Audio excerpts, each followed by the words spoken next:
There are currently 54 active cases of coronavirus in Victoria. This includes 28 locally acquired cases. That's a decrease of 5 since yesterday, and 26 overseas acquired cases, an increase of 8 since yesterday. There is one new locally acquired case. They are a resident of Kings Park South Bank complex who have been in quarantine during their infectious period, so there are no new exposure sites, so that's good news. There are 8 new cases in hotel quarantine, and there are 4 patients in hospital. 16,290 tests were processed through the day yesterday, and 10,921 vaccine doses were administered, with a strong balance between first and second doses. Yesterday, the Chief Health Officer declared 4 more New South Wales local government areas as orange zones under Victoria's travel permit system, effective from midnight last night. So if you're entering Victoria from the city of Sydney, Waverley, Woollahra,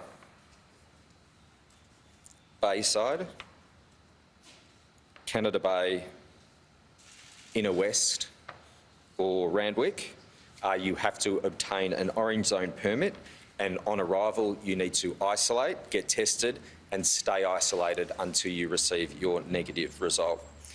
Exposure sites have been added in New South Wales, Queensland and the ACT. So if you've travelled recently, please check those sites and you can find those links on the coronavirus website and follow their health advice.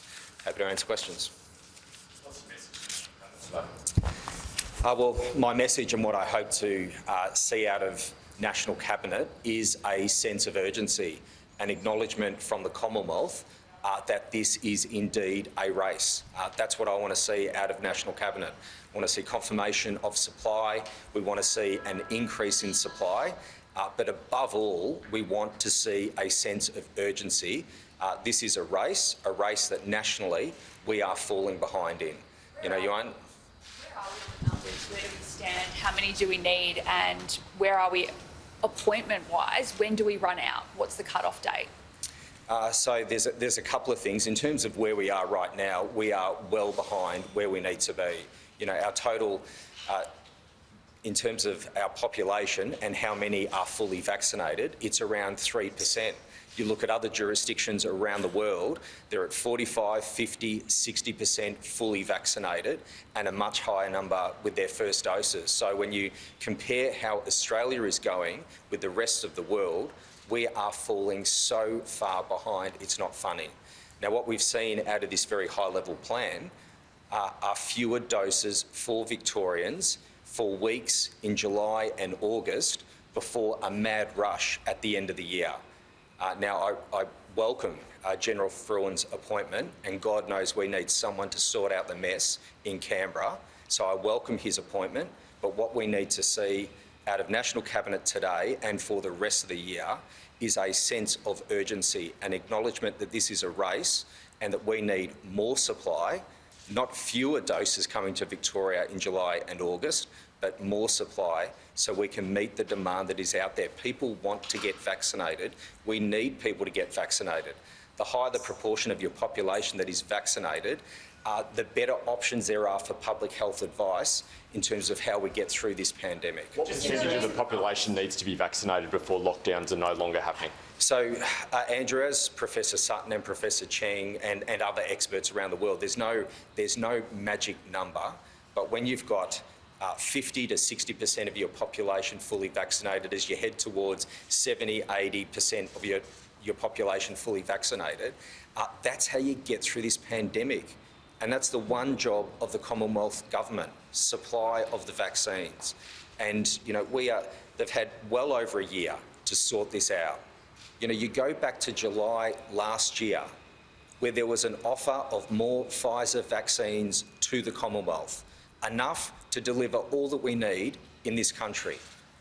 They didn't take up that offer back in July of last year. That is why we're in this position today, where we've got a plan that sees fewer doses coming to Victorians for weeks in July and August before this mad national scramble in October, November, December this year to see if we can get all Australians vaccinated. Procure more? Do you actually want them to procure more, or do you want additional supplies of what we have? You're talking about it being you're hoping for an acknowledgement of a race. Yep. The issue is we don't have supply in Australia. So specifically, what do you actually want out of today? Well, it's both. You know, this is the one job that the Commonwealth government has: procure and supply vaccines. That's what we want to see. We want to see a plan to deliver just that. At the moment, and I welcome the General Frulin's appointment. At the moment, we've got a plan, but that plan includes fewer doses for Victorians in weeks in July and August. Now, they can spin it any way they like, the Commonwealth government, but that is the reality for Victorians. Will you guarantee that when vaccinations in Victoria get to 60%, that there'll be no more lockdowns? Well, what I can guarantee all Victorians is that we'll continue to follow public health advice, and the public health advice is clearly that the more your population is vaccinated, the better it is in terms of combating the virus. That is the reality. The more you get vaccinated, the better it is for all of us. That is our ticket through this. Increase the proportion of the population that is vaccinated. In the meantime, the best things that Victorians can do is go and get tested, even with the mildest of symptoms. You know, the reality is we've got a cold winter. We're right in the middle of winter at the moment, and we've got a forecast from the Commonwealth that will see, for weeks in July and August, fewer vaccines being delivered to Victorians.